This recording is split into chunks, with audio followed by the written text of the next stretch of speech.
My name is Sally McInnes. I'm Head of Unique Collections and Collections Care at the National Library of Wales in Aberystwyth, which is 6 hours away, just in case you were wondering. And I'm very pleased to be invited to speak today about a project, an activity, a life service, a life sentence that we've been doing at the library to enhance capability and capacity in digital preservation.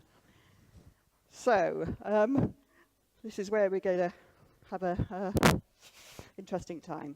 So, talking about the digital preservation project.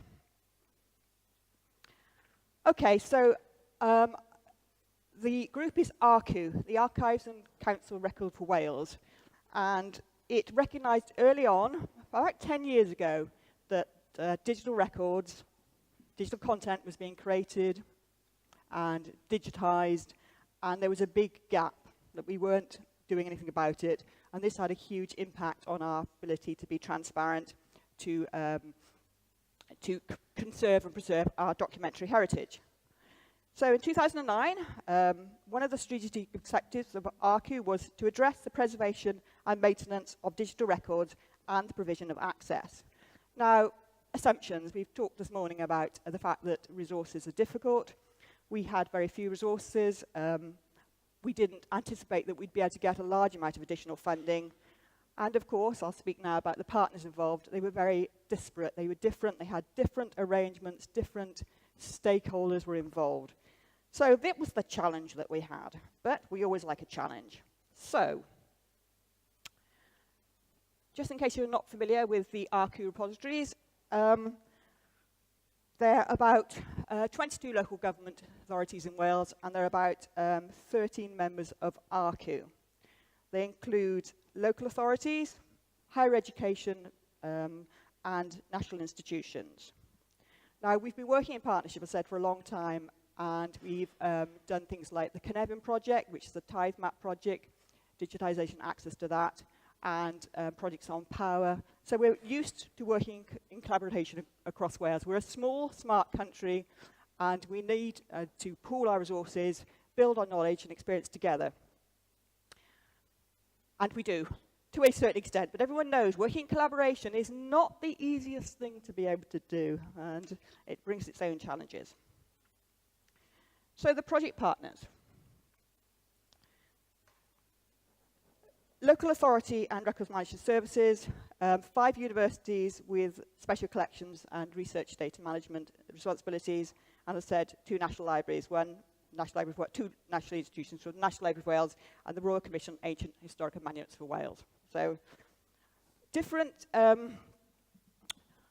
resource bases, different skills, different governance arrangements, different stakeholder groups, all coming together, but with an understanding of a single aim to create and preserve access to digital records that were being created. And also, as you can see, different buildings. So you've got Conway down there on the left, and then you've got Glamorgan Archives and National Library at front, just to give you a pictorial view of the disparate partners involved. So when we established the project, which was about 8 years ago, we created a business case. We realized that we would need some funding, and the obvious place to go to was Welsh Government. So we created a business case and said what we wanted to do, that we wanted to collect and preserve digital material, to preserve it safely and securely, preserve planning and manage, and provide access. There's no point in preserving the stuff if you can't provide access to it. And with all those different stakeholder groups, it had to be suitable for all. So it had to be scalable, and it had to be flexible, and it had to be responsive to the stakeholder demands.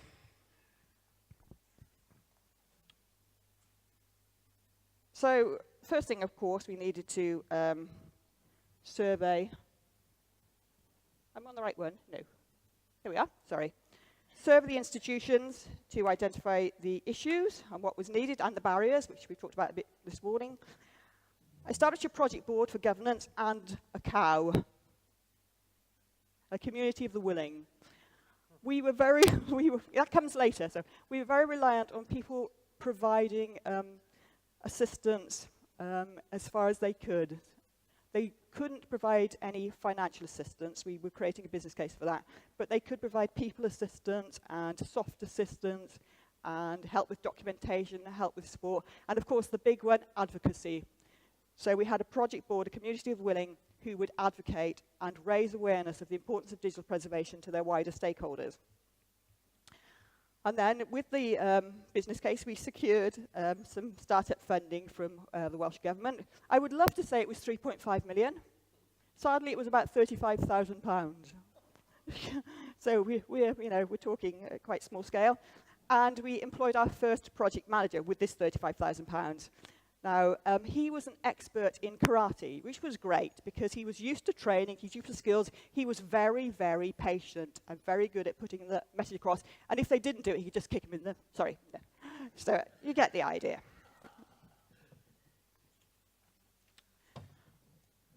So, survey of needs. I've said we did a survey of needs. We've done lots of surveys of needs. When you've been doing things for a few years, you keep doing a survey of needs. The easy one is the data issue. These are not going to be any surprise to you about how the data was not being consistently created, that it's being held across a wide range of different platforms, different types of data, different quantities of data. So, as I said, Glamorgan Archives is a very large archive service and looks after all those social services records, things we were talking about this morning, whereas Anglesey, not so much. So different quantities of data, different levels of data security as well. One of the main issues that we found was that the IT systems were very restrictive in local authorities. They were very, understandably, very protective of their data. So we were going to come in and offer something, and we had to be very careful. So that changed our approach a little bit. I'll talk about that. Obviously, the strategic areas. I think the data thing is easy, but the strategic areas is the more difficult one, with the difficult governing arrangements, the different strategic plans, the different business planning that they had. And of course, it had to be a sustainable system. We were dependent on funding, as you see, not very much funding, and we had to make application for that funding year after year, which doesn't really help for a sustainable approach. So we wanted something that would eventually be, if not self-sustaining, at least contributed to by the partners. Now, you can't have a presentation, I don't think, without, I keep forgetting, a naked man suspended from the ceiling. So this is just to give an idea of the kind of content that we were talking about. This is actually a company called Brif Goch, which was an avant-garde theatre company in Aberystwyth. And not only were they very avant-garde in terms of their productions, I think this was done in an old garage with suspended men, but they were also very avant-garde in their use of computer technology, and they used computer-aided designs in the 80s when it was very, very unusual to do so, and with very, very bespoke systems and software systems that we then had to deal with.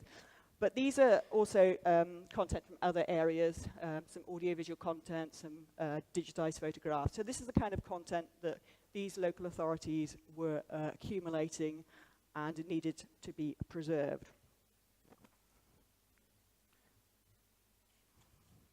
See if I can remember to turn the slide over this time.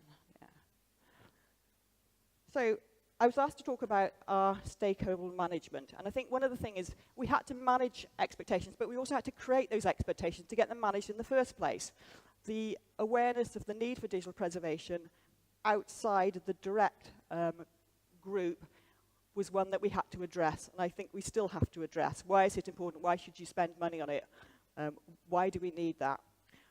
So in terms of our strategic stakeholders, we obviously had our project board, and this project board was established from the community of willing, the people who were actually functional archivists, functional records managers within those organisations, people in the special collections in the university, so we're actually responsible for curating and looking after the data. And also we had MALD, of course. We made funding applications every year, and they expected us to have performance indicators, that would improve what we were going to do. It had to conform or align with government strategy and government policy. And then we had the indirect stakeholders. So these people outside, so in In the local government, it would be, the heads of service, the local authority service, and in the universities, their stakeholders. They had different requirements. Some of the local authorities needed records management functionality. So those social services records and those child records we were talking about, that's very important to them. Others didn't. Some needed research data, well, obviously with Jisc coming along now. Our depositors as well, they would deposit stuff to us in digital form, born digital, and they have an expectation that would be looked after and preserved, although they wouldn't presumably understand that there was a system behind it. They just wanted it to be there and accessible, and the wider users, so they could get access to these this content in a sustainable way. So in order to do this, in order to influence our stakeholders, we had a series of events and roundtables and surveys in Wales. So once every 6 months or so, we'd have an event and invite people. We'd survey. We've done a couple of preservation surveys. We've done blogs, just to raise awareness outside of that direct group to show how important digital preservation is and to show that we are actually doing stuff in regards to digital preservation. This is why I'm here today. This message is so important, what we're doing and how we're doing it. So just to prove that we did that, some of our events. Now, this is Artifactual's Courtney Muma. That's right, Justin. And she went off to she went to Texas Digital Libraries, but she came to us. She came to us on a day that was extremely stormy in Aberystwyth. You've had the beast from the east. Well, we had the whopping from the west. And I think we had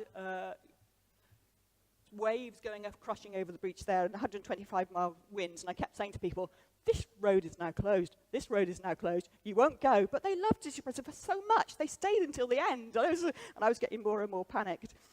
We've also had Preservica. That's one of Preservica training events that we had. We had a Preservica trial. And, as I say, we created lots of deposit agreements and things like that to engage with people about the importance of digital material, that it had to be as part of our remit for collection as well as everything else.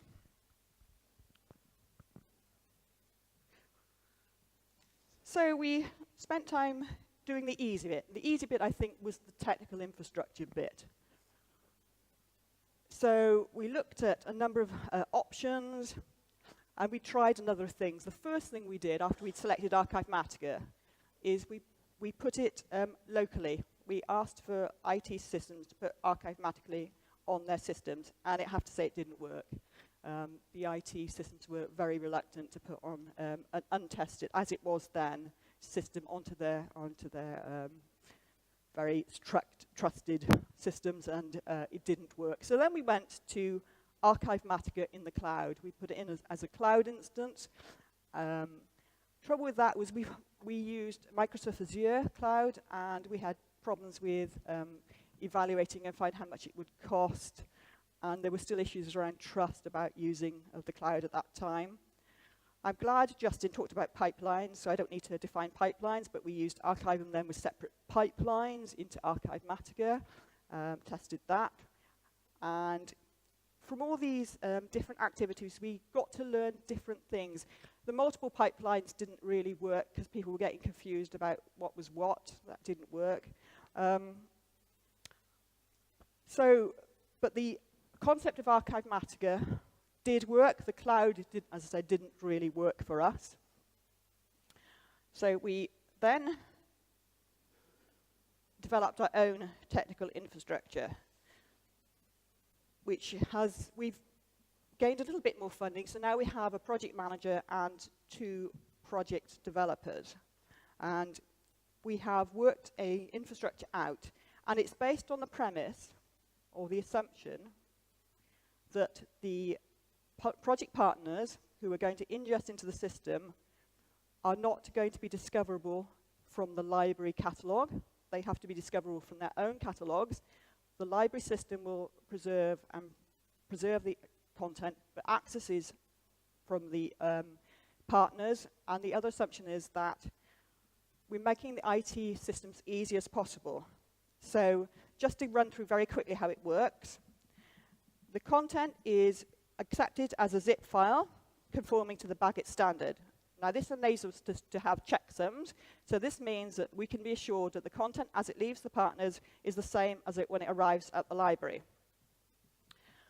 The Bagot files are created through the Exactly tool. So that means there's no installation needed. You just have to run Java, but you don't need to install anything, which makes the IT people a little bit happier.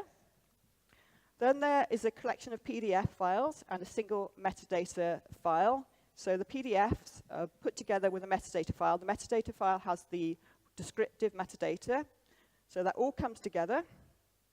And then it's transferred to the library system through the system PIDIO, which is like a Dropbox thing that everyone can use. And then as soon as it comes to the library, we create a masked record in our ALMA system. Our ALMA system is our own cataloging system. As I said, not access to the partners through our system, but we do have to have a record on our own system that the data exists. But we mask it, so it's not publicly accessible from the library. Then we create access preservation thumbnail copies and METS files. And then we stick it in our digital archive, and then we send it all to Fedora. Fedora is the open source digital preservation management system we use in the library. So it goes into Fedora, and Fedora creates a URL, a handle, persistent URL, and sends it back to the depositing organization. So here's one in anger or in earnest. We've got Conway. So Conway uses Conway is a little archive, I shouldn't say little, is an archive up in North Wales, and it uses the CALM system. And it went through all these processes, and this is its CALM record. And then if you look at the next one, this is its PDF and all the metadata. So it's discoverable through Conway's system, but it's held in the library system and the archive system. And there's a little bit of metadata about it there, which is too small for you to read. So it does work. But at the moment, it only works for PDFs. The workflow's only been generated at the moment for PDFs because that was the priority at the time from our stakeholders. So, as I say, the more difficult thing was a policy framework. So we've got the technical infrastructure in place. It works. It's being developed. We are now moving on to develop for images, for docs. And the most important one that has been raised recently is sensitive information, how you cope with that, how you manage that. So I'm interested in what Meg said about that sort of thing in the other consortium. So that's definitely something that everybody's looking at that we need to look at. So with the policy, we had the infrastructure in place. We needed a policy. We needed a national policy which would be able to be accepted and signed up to by all. And that was a very tricky process. I'm very pleased that one of the consortium members in Flintshire took the job on of creating a policy, a national policy. He was very brave. And we did it. So we now have a national policy for digital preservation in Wales on the website. And we've used it to raise awareness on our stakeholders. So when we published this policy, which was actually on International Digital Preservation Day, wasn't it? So we coordinated with that and wrote a blog. And we circulated our policy along with a letter saying, this is where we're at, this is why you need a policy, this is why it's important. And we also have a technical framework. Would you like to support it? And some of them wrote back and said they would be happy to support it. Not everybody, but some. But it worked well in terms of raising awareness and doing that. So our next thing we need to do, of course, is move it away from a project into a service. So how are we going to do that? We've been, as I said, reliant on grant funding from MALD and a contribution from the National Library of Wales, but that isn't enough to provide a sustainable service. We need buy-in, we need resources from our partners. In order to do that, we've responded. We're going to create more workflows, as I said, for images and Office documents and for videos. Manage the restricted access content, work out that. And the interaction with other systems is a very important one, a very difficult one. So the systems that they're using, make sure interactive. And obviously, we're comparing with our options. Today, we've heard about lots of other systems that are in place. Ours has to be as good, if not better, than everybody else's system. Well, I think that may be a little bit ambitious. So this is what we're doing now. We're transitioning from a project into hopefully a functioning system that people will support and use. And again, a little bit about the stakeholders. So the whole project, and now moving into service, will be about developing those expectations of why we're looking after digital material, why we need to, advocacy, education. I asked a couple of my board members about what they thought about managing stakeholders in explanation. They said, well, a lot of the stakeholders, the wider stakeholders, think it's an IT issue, think that IT can just solve it, that you can solve it, and obviously that's the thing we want to get across, that it's not just an IT issue. Although it is also an IT issue, it has to be said, but it's not just an IT issue. We've also had problems getting content to actually ingest.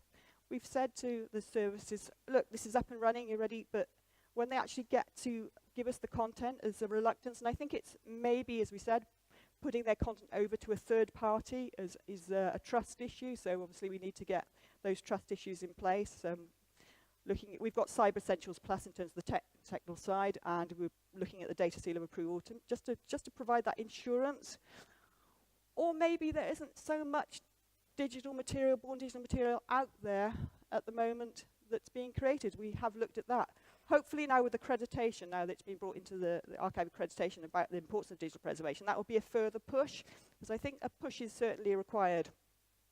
And then on the transfer side of that, people are also saying, well, why aren't you there yet? What's the pace of the project? Why don't you get a move on? And we're trying to, but without that sort of push, it's difficult to get things done as quickly as we'd like. So the cow in the cloud, we were very proud we got the prize for the best title for the Digital Preservation Awards back in 2016. And we had this recognition, which I'm proud of. It was practical, pragmatic work, recognizing different abilities, priorities, and limitations of various sectors with a stake in digital preservation, and working creatively and cooperatively to make progress and develop solutions despite these not insignificant hurdles. I think that's true, and I was very proud of that, and I think that's true. But now, that was the cow in the cloud. Now we want to take the Welsh cow to the market as a service. Thank you very much indeed.